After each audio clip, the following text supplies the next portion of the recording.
Hi అండి, welcome to my channel హత్తా Nellore daily vlogs. ఈరోజు వీడియోలో న్యూ ఇయర్ స్పెషల్గా రాగి సేమియా ఇంకా క్యారెట్ వేసుకొని ఇలా పాయసం అయితే ప్రిపేర్ చేసి పెట్టండి. చిన్న పిల్లల నుంచి అందరూ కూడా ఇష్టంగా తింటారు, అంతా బాగుంటుంది కూడా.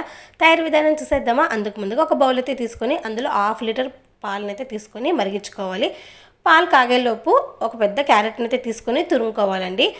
క్యారెట్ కూడా తురిమి పక్కన పెట్టుకున్న తర్వాత ఒక బాండల్ అయితే తీసుకొని 1 టేబుల్ స్పూన్ వరకు నెయ్యి అయితే వేసుకొని మనం ఏమైనా సరే డ్రై ఫ్రూట్స్ అయితే తీసుకోవచ్చండి. నేనైతే ఓన్లీ బాదం ఇంకా కొబ్బరి అయితే సన్నగా కట్ చేసి వేసుకున్నానండి. అవి రెండు కూడా ఇలా మంచి కలర్ వచ్చేంత వరకు కూడా ఫ్రై చేసుకొని పక్కకు తీసేసుకోవాలి. ఆ తర్వాత అదే బాండల్లో ఒక 1/2 కప్పు వరకు రాగి సేమియా అయితే తీసుకున్నానండి.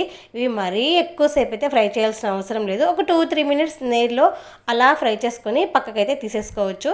ఆ తర్వాత అదే బాండిల్లో ఇంకొద్దిగా నెయ్యి అయితే వేసుకొని ఇలా తురుముకున్న క్యారెట్ని అయితే ఫ్రై చేసుకోవాలి. క్యారెట్ కూడా మరీ ఎక్కువసేపు ఫ్రై చేసుకోవాల్సిన అవసరం లేదండి. ఒక 4-5 మినిట్స్ అలా ఫ్రై చేసుకుంటే సరిపోతుంది. క్యారెట్ కూడా ఫ్రై చేసుకున్న తర్వాత పక్కన పెట్టేసుకోవాలి.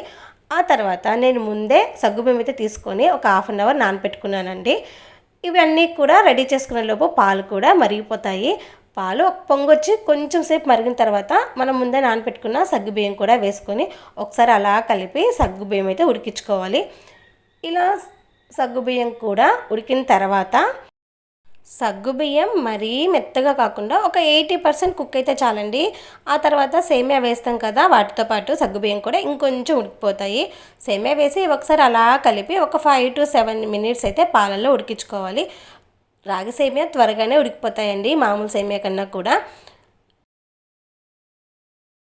సేమియా కూడా ఇలా ఉడికిన తర్వాత అందులోనే నలగొట్టుకున్న యాలకులు ఇలా అయినా వేసుకోవచ్చండి, లేదా మిక్సీకి వేసి పొడిలాగైనా చేసి వేసుకోవచ్చు.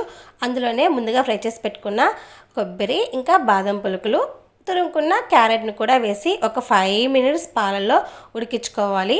మీకు కావాలనుకుంటే జీడిపప్పు ఇంకా ఏమైనా వేసుకోవచ్చండి, కానీ నేను ఓన్లీ కొబ్బరి ఇంకా బాదం మాత్రమే వేస్తున్నాను. ఓన్లీ కొబ్బరి వేసినా చాలా బాగుంటుందండి. క్యారెట్ కూడా ఉడికిపోయిన తర్వాత 1 కప్పు బెల్లం అయితే వేసుకుంటున్నాను. బెల్లం బదులు చక్కెరైనా వేసుకోవచ్చు. ఇలా బెల్లం వేసి ఎమ్మడే కలపకుండా స్టవ్ అయితే ఆఫ్ చేసేసి ఒక 10 మినిట్స్ తర్వాత కలుపుకోండి. పాలు అనేవి విరగకుండా ఉంటాయి.